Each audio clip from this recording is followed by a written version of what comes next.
I have a question for you. When was the last time you took a deep, meaningful break? I mean a real one, where you truly disconnected and gave yourself a moment to breathe deeply.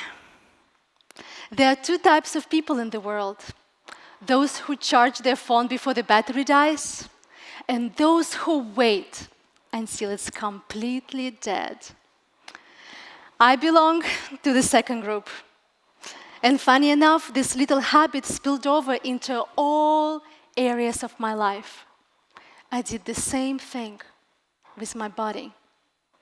I was getting divorced and I was deeply grieving. I lost the foundation of my life, my spiritual foundation, and all I wanted to do was cry and drive for hours without any destination. But I convinced myself that I was a superwoman. So I kept going, working, pushing myself to the limits, as I didn't want other parts of my life to fall apart. So the idea of taking a break seemed like a wishful thinking, because our hustle culture and the fear of missing out tells us we could be a failure if we stop. So I kept pushing. Until one morning, I wake up. I tried to get out of bed, but I couldn't feel my legs anymore. I was terrified. I somehow crawled on the floor to reach to the phone and called a friend who took me to the emergency room. There, they put me on a wheelchair and ran all the possible tests, including scans, MRIs, blood work, just to find out that everything was within normal range. So the doctor's conclusion was clear: stress. That moment made me realize it was time for a change. But where would you start? How would you find a way back to yourself? I decided I needed a fresh start. So I donated all of my clothes, except for a couple of shoes and clothes that still reminded me of good moments from my life. I sold my car that I was so attached to, and I didn't renew my rent.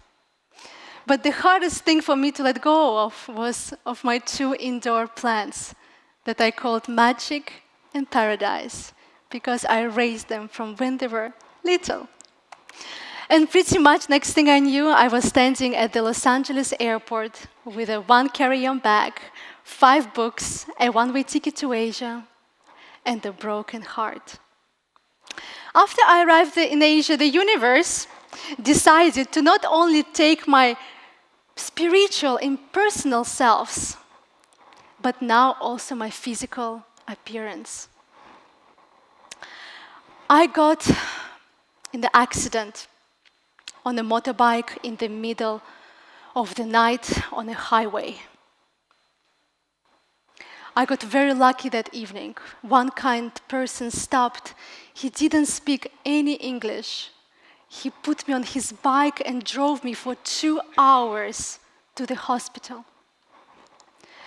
As they were stitching my face, I realized I wanted to stop defining myself and my worth by my physical appearance, my marital status, or any of my accomplishments.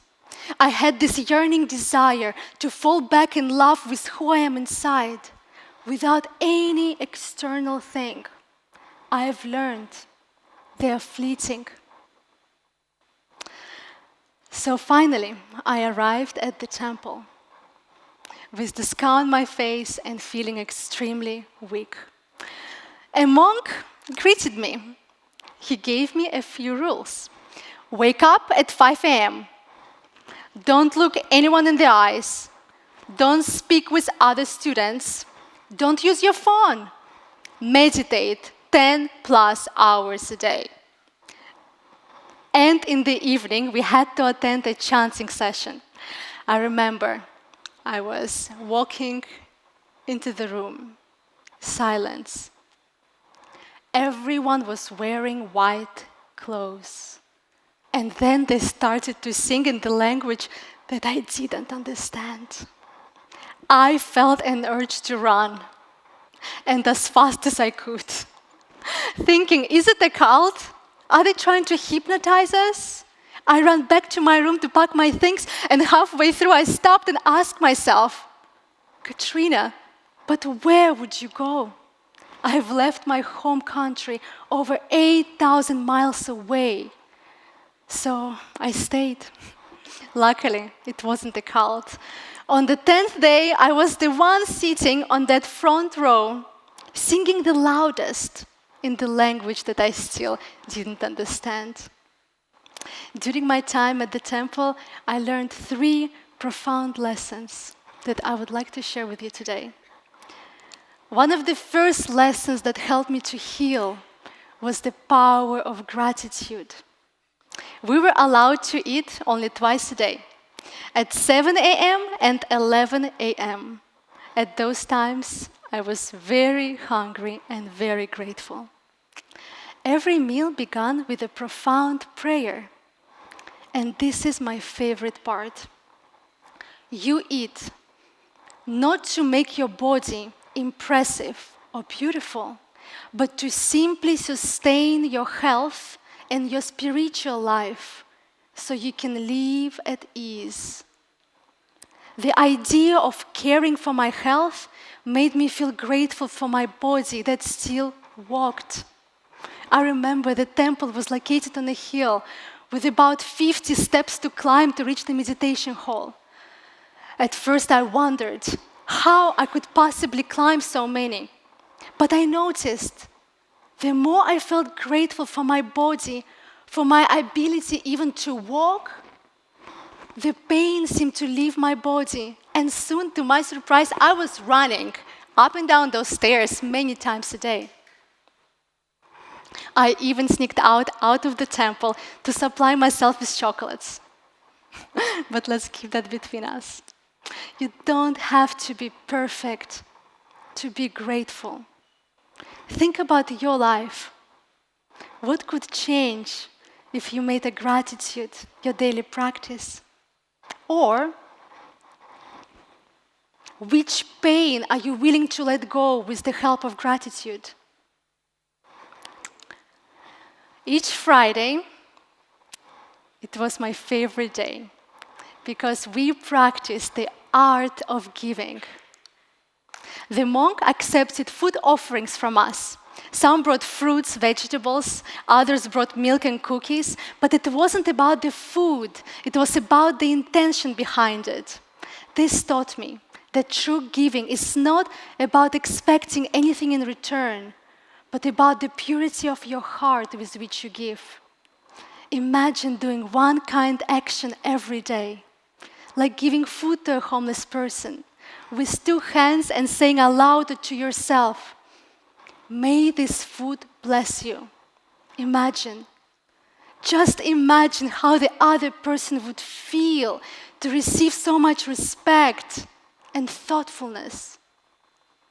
That moment can change your life too. And nature works in wonderful ways. Wherever you give with the pure heart, it will find its way back to you, somewhere, somehow. The third lesson probably is my favorite. I would like to tell you a little story. There were 2 brothers. When their father died, they found a treasure box with 2 rings in it. The older brother took the large diamond ring, saying he was the eldest and more responsible. The younger brother accepted the simple silver ring. But he wondered, why did my father leave this simple ring? It must be special. He looked closer and saw it was engraved with the words, "This will also change." When older brother faced a challenge, he got frustrated and depressed, but when the challenge came to the younger one, He looked at the ring and read, "This will also change," and he remained balanced. Those 4 words are the main reason why I'm standing here today. I went through challenging times and I had some very dark thoughts. But I kept reminding to myself, this will also change. And I survived. During my time at the temple, I learned that taking a break is not a luxury. It is a necessity. If you don't take a break, life will take a break for you. Many people think that taking a break is an affordable privilege. However, all the Buddhist temples I know of operate on donation basis. If 6 months away is impossible, start with 6 minutes, then 60, then 1 day a week, and 1 month a year. Every moment for yourself matters. When you're well rested, what happens? Your heart is full of love. Your mind is clear. And you have compassion to create real solutions for yourself. The world needs you. Strong, healthy, and resilient. Now go change the world.